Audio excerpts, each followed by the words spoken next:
just like to say thank you very much for coming. It's very exciting to be back in Japan. My approach to structure is really related to the point of view that I want to achieve for the audience and the storytelling. And so, for example, in the case of Memento, that was a film where I took a non-chronological, reverse chronological structure to put the audience in the mindset of somebody who didn't know what had just happened. And so that structure was an answer to trying to adopt that point of view.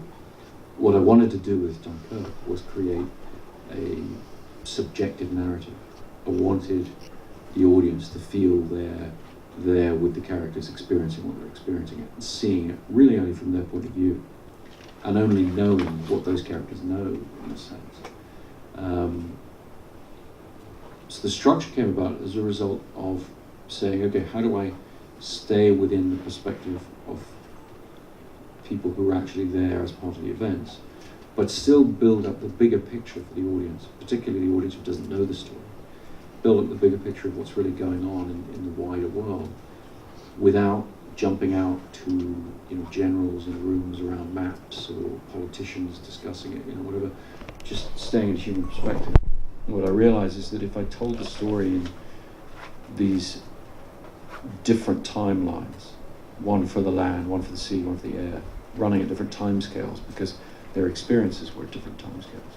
If you have a Spitfire pilot who's only engaged in the action of Dunkirk for an hour, braiding together these timelines would hopefully allow the audience to stay in the human perspective, but by seeing events from 3 different points of view, start to build up a coherent picture of what the events of Dunkirk were.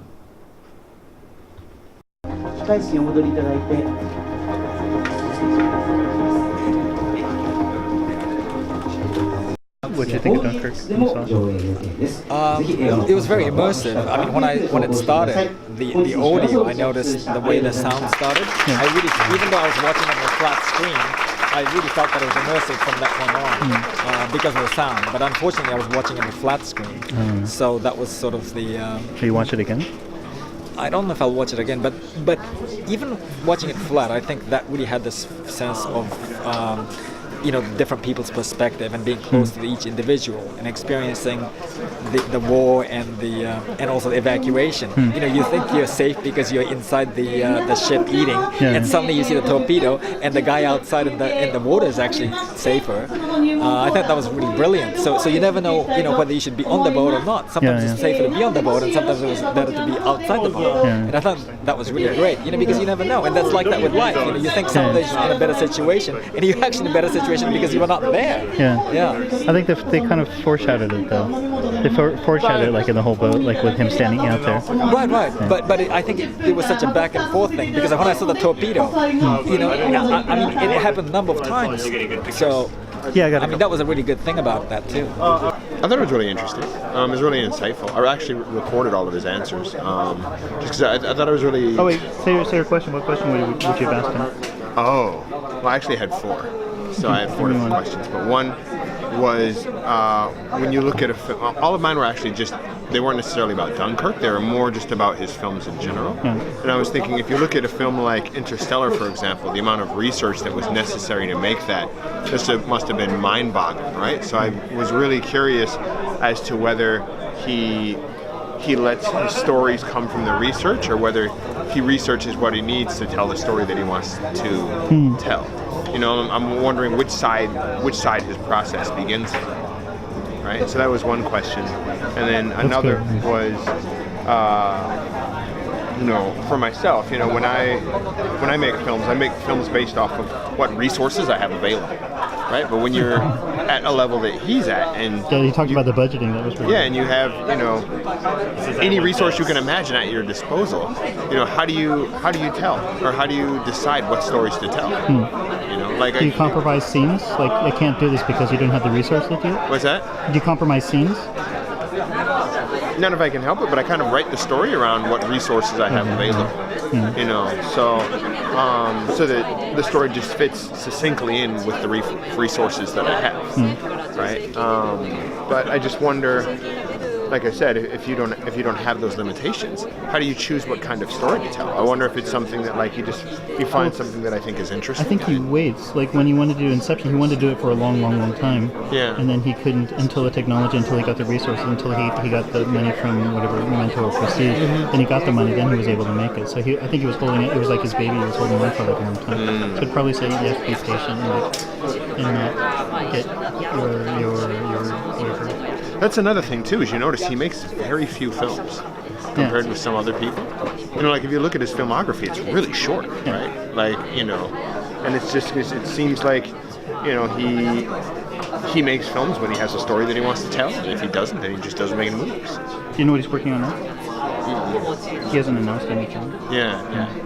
But, you know, it just goes back to what I was saying before about this concept of the golden circle and the great creators are always driven by a why.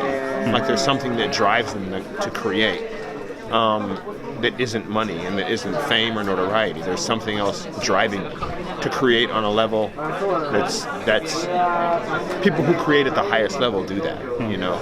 Like, for example, with Steve Jobs, for him, he wanted to put 1,000 songs in everybody's pocket, and then the output was the iPod. But he didn't set out to create the iPod. His why was that he wanted to put 1,000 songs in his pockets. Or if you look at like the Wright brothers, like they didn't want to be famous, and they didn't want a ton of money. They simply wanted to know how to fly, and that's why they could outperform their next competitor, who had backing from the U.S. government and 2 PhDs and a team of people working for them. But they just had like a elementary school education, but they figured it out because they just wanted to fly. And he wanted fame and notoriety and everything else. So when you look at the quality of his films, it's really obvious that he's not doing it for money, you know, and it's obvious that he's not doing it for any kind of notoriety. He does it because it's what he does. So I really want to know what his underlying motivation is and what it is that drives him to create. Yeah, I want to know what his why is. Like I really wanted to know that. You know, so I'll just have to save that for the next time, I guess. Next time. Yeah. It's just passion. I can imagine like a really boring answer to this question. You would say it's just passion. I have passion for cinema and I have movies because I'm passionate about it. I can imagine. His films, they're always so serious and there's no over-the-top irony, right? And like there's no like, there's hardly any jokes, if there's any at all. You know, like there's looks. Yeah, there's looks, the right? actors look. But there's so little humor. They're so serious, right? And that's really him, and that's his style. And I wonder again, like, if that's the way he tells stories because that's simply his character, or if there's a particular motivation for telling stories that way, regardless of what genre he's working in. You know, I would love to know.